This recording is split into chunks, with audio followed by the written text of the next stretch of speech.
Welcome back to the Junie Smallpea channel. March 14th, 2014, Friday. Got some extra news that just kind of poured in, and well, I had to make a video of it for you guys because I know a lot of you like this kind of news, this kind of discussion. So buckle up, sit down, and join the conversation as usual.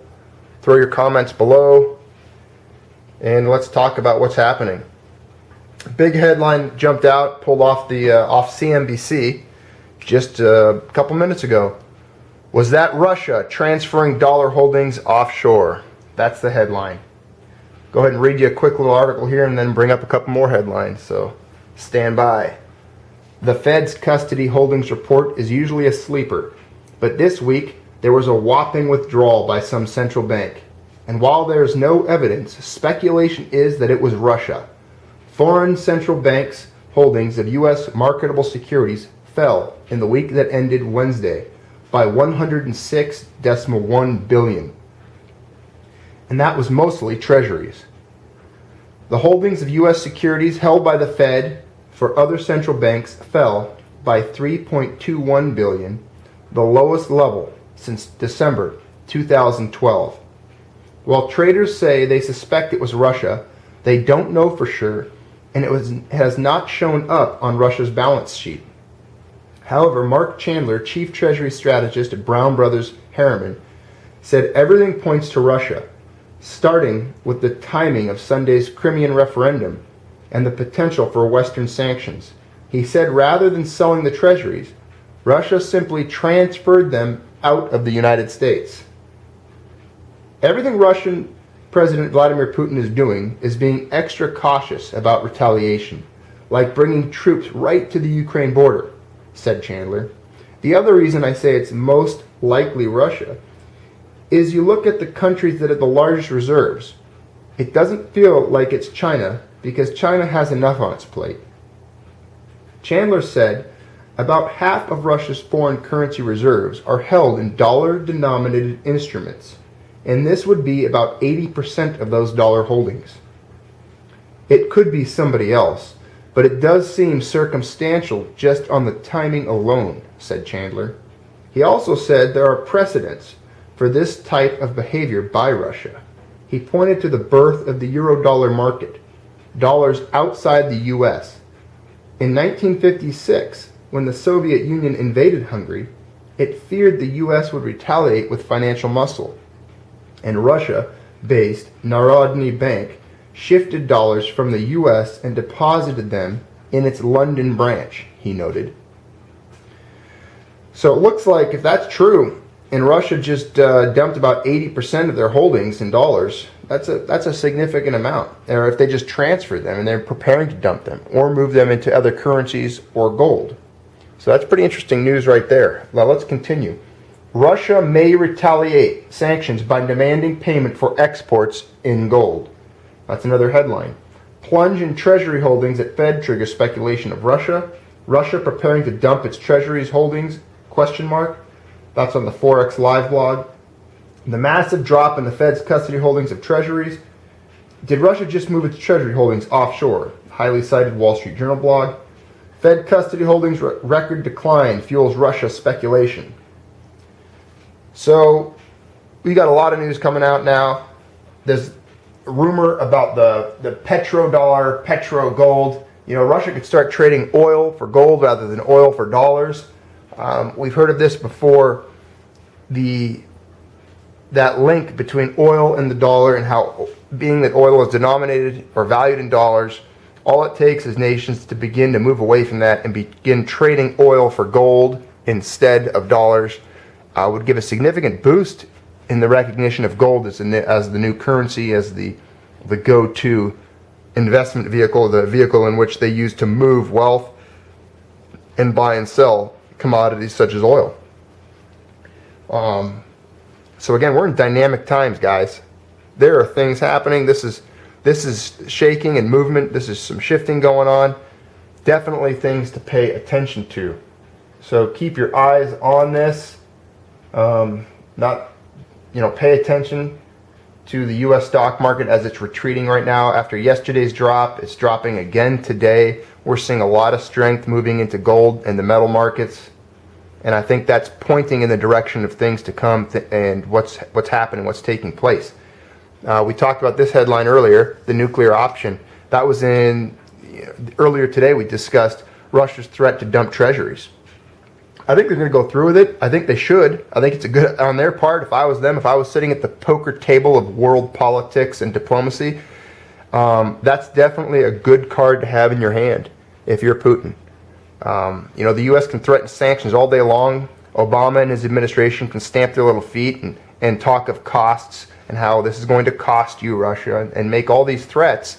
However, Russia, I believe they know they're in the driver's seat.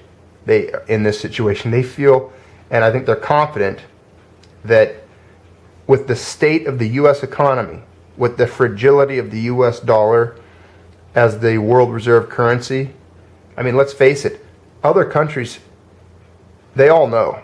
I mean, the cat's out of the bag. We have the printing press. We kind of have them all at gunpoint. We're the drunk guy sitting at the poker table with a loaded revolver, and we're making everyone keep playing by our rules, even though we keep pulling new and fresh aces of spades out of a stacked deck. Well, that game might come to a halt, and when it does, who knows if someone's going to get up and flip the table over and throw the chips, and then it turns into a good old class and Wild Western gunfight. We'll see. We'll see what happens. Next headline I pulled up, I'll let you read it there. In the know insiders are now dumping their stocks. Mark Holbert, corporate insiders are more bearish than they have been in almost 25 years. That's on the After Hours Earnings Watch. Pulled that off of Market Watch. Yeah, it's obvious. There's money moving right now. Big amounts of money. We're moving. There's a shift, a change in the market. You could call it weather. There's a weather change. Storms are brewing. So that's something to consider right now, as we discussed earlier, and where you have your wealth parked. What are you doing? What have you done today? Ask yourself that. What have you done today to prepare? What's your mindset? Are you just going through day to day and not really caring? Are you apathetic to what's going on overseas? Or are you paying attention to it and making necessary preparations and movements of your personal capital and wealth and well-being here and now? Because again, when the music stops, you don't want to be the one left without a chair. You alone are responsible for taking care of your future, your family's future, your assets, your wealth, and again, I'm going to throw the word in there. I know some of you guys like it, but your dynasty. Paper currencies, hyperinflation, inflation, currency devaluation. This is one way to absolutely be guaranteed you will lose your dynasty. It's a disease, it's a rotting cancer that will eat the strength of your financial bones. It will dissolve your tissue. It will weaken you and eventually financially kill you.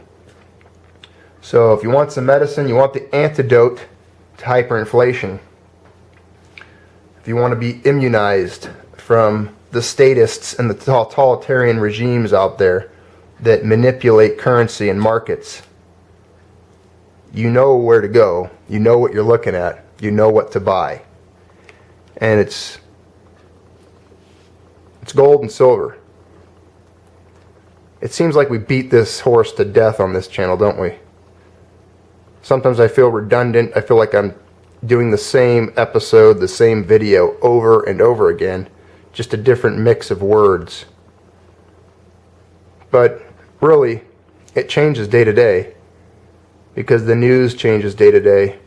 And a lot of times it seems like the news just validates our position, doesn't it?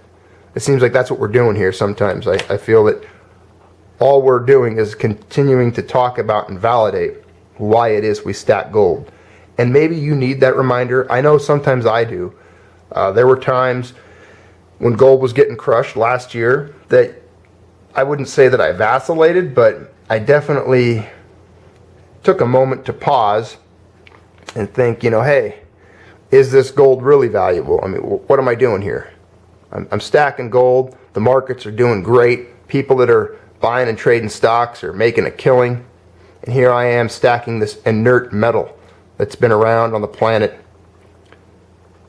since time immemorial. If I said that right. Anyways, I feel comfortable though. I feel confident.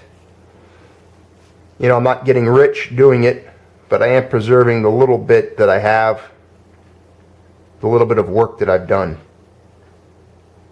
So there you go. There's some headlines for today. Keep your eye on the referendum in Crimea. Regardless of how that vote goes, I think Russia's in Crimea to stay. So the next move is going to be what the United States and the European Union do in order to secure their interests in the region. Because that's what this is. It's the two superpowers of the East and the West fighting over their interests in a particular region, and that region being the Ukraine and Crimea. Let's just hope they don't turn this into a shooting war, because that doesn't work out for anybody. The innocents always suffer. The kids are going to end up being the ones that suffer. And then you and I and the little people, it's our families that they end up recruiting and sending to fight. And it's our dollars that end up losing value. We're the ones that suffer. The elites never do. They never do. How does that song go? Who sings it? I ain't no senator's son. You know what I'm talking about. Alright guys.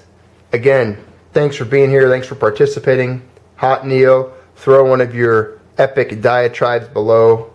I swear I need to start a blog for this channel just so I can take some of your writings, put them up there in articles, and feature you, as well as many of you. You guys write some great stuff on here. It's almost like we need to make a blog where we can all just contribute and participate there in a more written format. But for now, I appreciate you being here. Keep stacking, and have a great, safe evening. Thanks.